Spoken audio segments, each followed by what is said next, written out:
Hi, this is Ans. You watching Mr. Ans channel on YouTube. In this video, we're gonna get the type of our variable.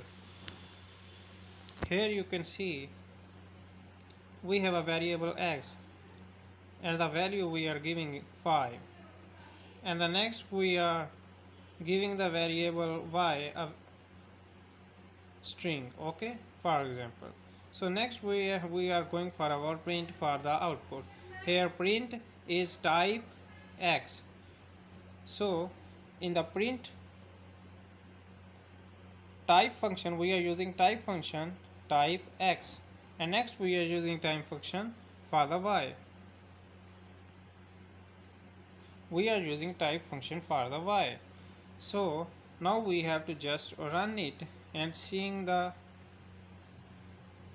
output. Already here written here class and teacher.